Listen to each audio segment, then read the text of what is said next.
My husband was allergic to dairy, couldn't go near anything with milk in it. Our first year of marriage, I made him a milk pudding by mistake. He lost it, asked me if I was trying to kill him. After that, not a single dairy product ever crossed our threshold again. Then tonight, at his promotion banquet, he took a full glass of milk from his assistant's hand and drank every drop. I wasn't surprised. I turned and said a divorce agreement in front of him. Every friend and relative at the table rounded on me at once. Morton grabbed the glass and flung the milk straight into my face. Lottie noticed I'd been drinking too much and poured me a glass of milk for my stomach, out of kindness. And you lose your mind over that? She's married, Paula. She has a child. You're really going to sit here and act jealous of a married woman? I let out a quiet laugh, turned, poured another glass of milk, and placed it in front of him. Since you love it so much, go on, drink up. Morton's eyes dropped to the glass in my hand. His jaw tightened. Then he slapped it out of my grip, and it shattered across the floor. I drink at those dinners for work, for you, so you can have a better life. You don't give a damn about that. But the second I have one glass of milk to settle my stomach, you're waving divorce papers in front of everyone? Murmurs rippled down the table. Heads shook. Someone near the back muttered loud enough for me to hear. We all know how hard Morton works. He drinks himself into stomach bleeds at business dinners just to provide for Paula, and this is how she repays him? Morton's famous for how good he is to his wife. I heard he specifically hired a married assistant with a kid so Paula wouldn't have anything to worry about. Lottie Galloway stepped forward, eyes glistening with practiced hurt. Paula, I'm married. My baby is a year old. How can you still be jealous of me? I just saw his stomach was bothering him and poured him some milk to help. If that upsets you, I won't do it again. That's all. I raised my hand and wiped the milk from my face.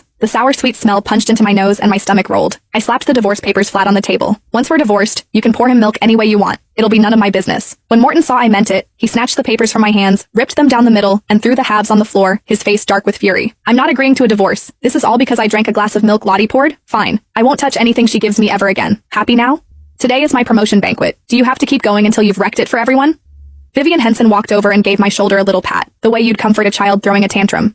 Paula, sweetie, you're a housewife. You need to know when enough is enough. If you actually go through with this, you'll never find another man half as good as my brother. Not if you searched for the rest of your life. My mother-in-law fixed me with a cold glare. You've been married to Morton for 3 years. He won't even let you set foot in the kitchen. Every morning he gets up early to cook your breakfast before work. Every night he comes straight home and makes you 3 dishes and a soup. He won't even let you wash a single pair of his socks. You're his wife, and while he's out there wrecking his health for his career at those dinner tables, you don't bat an eye. But the second his assistant pours him 1 glass of milk, you throw a fit about divorce? Are you even human? Her words landed, and I felt every gaze in the room settle on me like a weight, open, undisguised contempt. I looked down at the milk stains still drying on my clothes, and the backs of my eyes burned. In everyone's mind, landing Morton Henson was the luckiest thing that had ever happened to me. The man every wife wished she'd married. 3 years of marriage and he'd handled nearly every chore, kept me sheltered like a hothouse flower. And the whole time, this so-called perfect husband was making my life a joke. My gaze hardened. I pulled up the divorce appointment on my phone and sent it to Morton. Whether you agree or not, I'm ending this marriage. Tomorrow morning, 10 o'clock, the courthouse. Show up, or I file for divorce through the courts. Morton froze for a beat, then softened his voice and reached for my hand, coaxing me the way you'd calm a child mid-tantrum. Come on, I know you're just jealous. You want me to prove I care. I promise. From now on, I won't drink anything anyone else pours for me. Only yours. Okay? My stomach turned. I pulled my hand free, turned around, poured a glass of milk, and set it down in front of him. Then drink this.